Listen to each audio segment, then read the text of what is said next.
Hey guys, so this is your uncle. Once again, I am welcoming to all, and still I am in the Dwarka, and I shared my last experience in the last video. But now, still the few things. This is the too important, and I don't know why I am sharing. The purpose is not about to say that I want to mention here, but the purpose is too clear. The sub situation is coming to that is creating low confidence, and we are feeling like alone, we are feeling like stress in our life.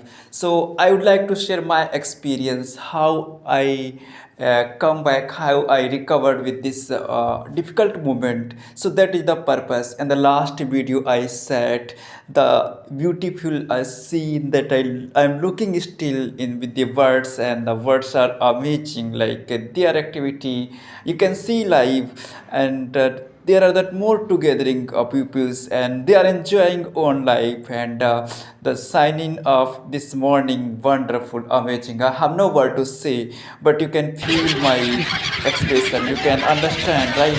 And amazing, I would like to mention more in just a little second.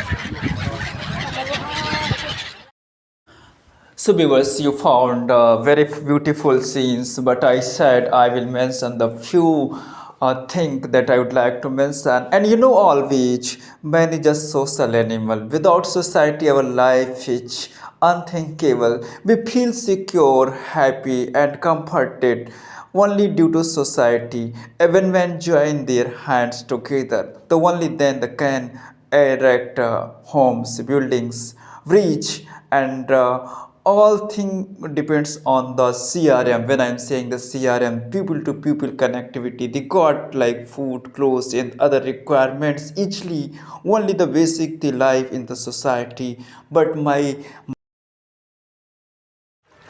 साथियों, कितना अद्भुत नज़ारा है ये। और मैं अपनी इस मनोस्थिति से थोड़ा सा उबर रहा था, और मैंने कहा था कि एक सागर जब दूसरे सागर से मिलेगा तो उनके बीच की क्या बातचीत होगी, वह अद्भुत और निश्चित रूप से ऐतिहासिक होगी। सागरों का सागर हूँ मैं, महासागर सा, पावन पुनीत भव्य और विशाल। मुझसे मेरी गहराई पूछते हो, मुझसे मेरी गहराई पूछते हो, और कुछ बताया तो दोष लगाते हो। अरे इस नदिया को मालूम ही नहीं, सब मुझ में आके मिल गई। मैं नहीं गया किसी से मिलने, मैं नहीं गया किसी से मिलने। ये अद्भुत संगम है साथियों, अपने भावों की गहराई और अपने विचारों की प्रगाढ़ता के साथ आज मैं यकीनन सच के समंदर से मिल बैठे। और ये लहरों, ये हिलोरें इस बात की गवाह हैं कि डिगाने की तुम कितनी भी कोशिश कर लो मुझे, लेकिन मैं डिगने वालों में से नहीं। सच का राह पकड़ा है तो सच के राह पे ही हम चलेंगे, और लोगों को उनके हक और अधिकार की लड़ाई में उनका साथ देंगे। भावनाएं भावुक पल हैं, कहना बहुत कुछ है, शब्दों की अपनी व्यवस्था है, सोचना भी बहुत दूर तक की है। बस राहत इंदौरी के एक शेर है कि तूफानों से आँख मिलाओ, कि तूफानों से आँख मिलाओ, सैलाबों की तुम फिक्र मत करो, सैलाबों की तुम फिक्र मत करो। दरिया है, दरिया को पैर करके जाओ, मल्लाहों की कोई ज़रूरत नहीं है, मल्लाहों की कोई ज़रूरत नहीं है। मेरे दोस्तों, इतना होने के बाद मुझे दुनिया की समझ आ गई है। तभी तो मैंने कहा कि कोई पत्थर की मूरत है तो किसी पत्थर में मूरत है। लो हमने देख ली दुनिया जो इतनी खूबसूरत है। जमाना तो न समझे पर मुझे अपनी खबर है। जमाना तू न समझे पर मुझे अपनी खबर है। मुझे खुद की ज़रूरत है और खुद को मेरी ज़रूरत है और खुद को मेरी ज़रूरत है। मेरे अजीज दोस्तों, ये सुबह का जो वक्त है यकीनन कुछ नया है, कुछ नई तरंगे हैं, कुछ नई उमंगें हैं। सूरज की भीगी भीगी किरणें मुझ तक पहुंच रही हैं। मेरे दोस्तों, किसी से मुझे शिकायत नहीं थी, किसी से कोई गिला नहीं था। बस एक मन में पीड़ा थी, व्यथा थी, क्योंकि वेदना के स्वर को मैं पहचानता हूँ और वेदना के स्वर को मैंने लोगों के सामने रखने का प्रण लिया था। जो भी उलझने थी मन की, मैंने द्वारिकाधीश से कह दी। मन की स्थिति बहुत ही व्याकुलपन था। पिछले दिन का मैंने पूरा व्रत रखा था और हजारों किलोमीटर का सफ़र तय करने के बाद, 2 दिन की निद्रा को त्यागने के बाद, जब मैं आज सुबह द्वारिकाधीश के पट पे गया, भावुक हो गया। आंसुओं को रोकने की कोशिश की, लेकिन मैंने आंसुओं की भी परवाह ना की और इतने आंसू बहाए। और अंत में जब द्वारिकाधीश ने मेरी बात सुनी तो उन्होंने कहा कि तुझे पहले भी समझाया था कि यदि तूने मुझे अपना माना है तो मैं तेरा हूँ। तू किसी और की चिंता क्यों करता है? उसकी चिंता मैं कर लूँगा। साथियों, भावुक पल शब्दों के माध्यम से व्यक्त कर पाना मेरे लिए मुश्किल है, लेकिन इस पूरी यात्रा में मुझे कोई तकलीफ़ नहीं हुई, मुझे कोई प्रॉब्लम नहीं हुआ। मुझे बहुत सपोर्ट मिला और भगवान के दर्शन करके मैं पिछले 15 दिनों से जिन बातों को लेकर के आशंकित था वह स्पष्ट हुई, अच्छे भाव में, अच्छे विचार में। क्योंकि आज की जो सुबह थी वो कोई ख़ास सुबह नहीं थी। एक नए किरण को सजगता और ओज से भरने का पल था। समुद्र की लहरें मुझसे कुछ और कह रही हैं, यकीनन लहरें तेज हो रही हैं, लेकिन इन लहरों से दोस्ती करके ही तो समंदर का गुण मुझे सीखना है। अपने लोगों की याद भी बहुत आई, लेकिन जब कृष्ण के द्वार पे आया था तो सब कुछ छोड़ के आया था। एक सहसा एक निमित्त मात्र था और वो था कि इस समुंदर से मिलकर के उससे अपनी सारी कहानी बयां करूँ, उसे अपने अंदर की पीड़ा बताऊँ। और मैंने समंदर से भी बातें की, जो कि मैं शेयर नहीं कर सकता कि क्या बातें की, लेकिन अपने भावुक पलों को मैंने उसके साथ शेयर किया। और ये था और ये गहरा और ये ना समाप्त होने वाली सीमाएं इस बात का द्योतक है कि मानव के मस्तिष्क में विचारों की क्रांति आती है और इन छोटी छोटी लहरों की तरह डूब जाती है। लेकिन यदि इन विचारों की क्रांति में इतनी ऊर्जा हो, इतना साहस हो, इतना बल हो और इतना सामर्थ्य हो, तो एक नई क्रांति को जन्म दे सकती है। और वही नई क्रांति एक दिन सुनामी या उफान बन कर के हम सबके बीच आ सकती है। सिकवा किसी जमाने से नहीं था, बस था तो कुछ अपने लोगों से था जिन्होंने भावनाओं को जान करके भावनाओं से खेला। लेकिन कृष्ण ने कहा है कि सर्वथा भावनाएं ही श्रेष्ठ नहीं होती हैं। हमें अपने कर्म की ओर ध्यान देना होगा। और इसके ठीक पहले किसी ने मुझे यह भी समझाया था किसी के चले जाने से कुछ नहीं होना। ये प्रकृति का नियम है। यदि आज मैं नहीं हूँ तो कोई और आएगा, तो फिर किसी और के जाने का गम क्यों होना चाहिए? नहीं होना चाहिए।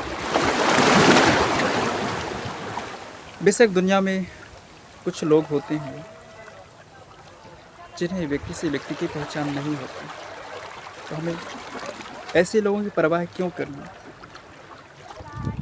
जिन्हें हमारी खुद की परवाह नहीं है। बातें तो बहुत है, कहना तो बहुत कुछ है,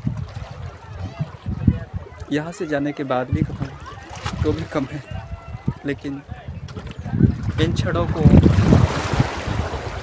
इन लहरों की भी तो सुननी है मुझे, क्योंकि मैं सिर्फ अपनी सुनाने बस नहीं आया, इनसे कुछ सीखने भी आया, सुनने भी आया। और ये क्षण मेरे लिए वाकई में यादगार होंगे, क्योंकि इनसे मैं बहुत कुछ सीख के जाऊँगा और अपने आप को, अपने लोगों को सामर्थ्य बनाने का बहुत प्रयास करूँगा। और ये कहूँगा कि जाने अनजाने किसी अजनबी से अपनी दास्तान मत शेयर कर देना, नहीं तो वो तुम्हारी उन दास्तानों को, तुम्हारे कमज़ोर पलों को अपना हथियार बना करके तुम्हारे अगेंस्ट ही यूज करेगा। साथियों, क्या कहूँ मैं, खुश हूँ, निराश हूँ, किसी ने मेरा कुछ बिगाड़ा है? नहीं, ऐसा कुछ भी नहीं। सिर्फ मेरे जज्बातों से किसी ने खेला है, और ये तो होता रहता है। लेकिन मन को इतनी पीड़ा दी मैंने, आंसुओं को बेवजह मैंने बहाया, और यही शायद मेरी भूल थी। लेकिन आज कृष्ण ने भी जब मेरी पीड़ा सुनी, उन्होंने कहा कि तू अकेला नहीं है। मैं सब कुछ जानते हुए भी महाभारत नहीं रोक पाया, द्रौपदी का चीरहरण नहीं रोक पाया, माता सीता को धरती पे समाहित होना पड़ा, उर्मिला को अपना पति त्यागना पड़ा 14 वर्ष के, और बिना आंसू गमाए, बिना आंसू निकाले अपने पीड़ा को सह गई।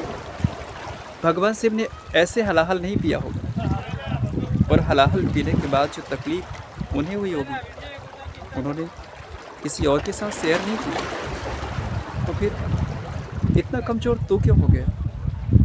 तुझे किस बात की चिंता थी?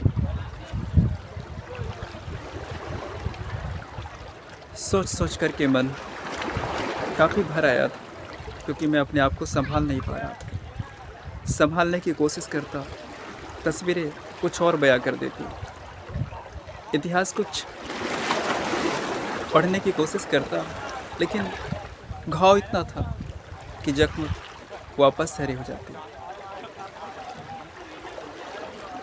और इन बातों को मैं शेयर भी करूँ तो किसके साथ करूँ? मेरा कोई और अपना तो था नहीं, सिर्फ द्वारिकाधीश ही थे, और द्वारिकाधीश से अपनी पीड़ा वहाँ से कहूँ। इसीलिए मैं सोचा कि मन के पास जाकर के क्यों ना ये पीड़ा कहूँ उनसे, और क्यों ना उनसे पूछूं कि अब आगे मुझे क्या करना है। उन्होंने कहा कि तुझे अपने आप को कमज़ोर नहीं होने देना है, अभी तो तेरा समय आना है, तुझे जिस कार्य के लिए निमित्त किया गया उसे पूरा करना।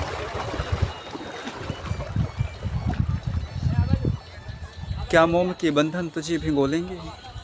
सोच तू, जिन लोगों की कद्र कर रहा है, जिन लोगों की फिक्र कर रहा है, उन्हें तेरी चिंता भी नहीं है।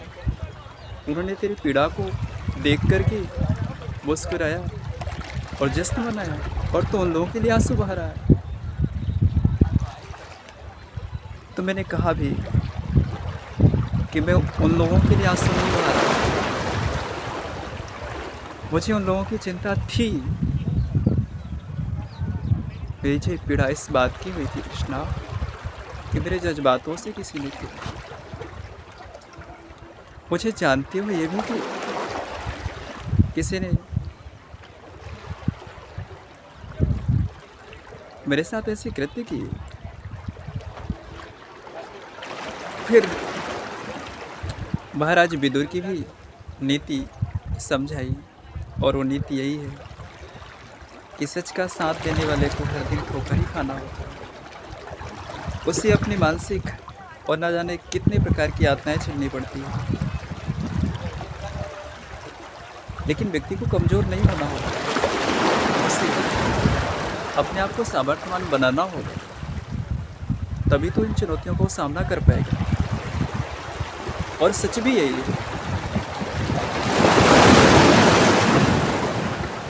साथियों, लहरें तेज़ हो रही हैं।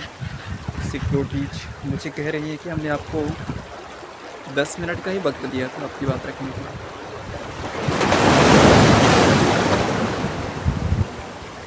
सो मुझे अब यहाँ से जाना होगा, क्योंकि जो मेरे सिक्योरिटी के लिए जो पुलिस आई है वो कह रही है कि अंकुल, अब लहरें तेज़ हो रही हैं, आप वहाँ से आ जाइए। और बड़ी मुश्किल से मुझे समय दिया उन्होंने, इतने नीचे तक आ देखा। Thank you so much. And also, I'm thankful of Gujarat Police who gave me permission. And thank you so much for watching this video, guys. I will meet in next video.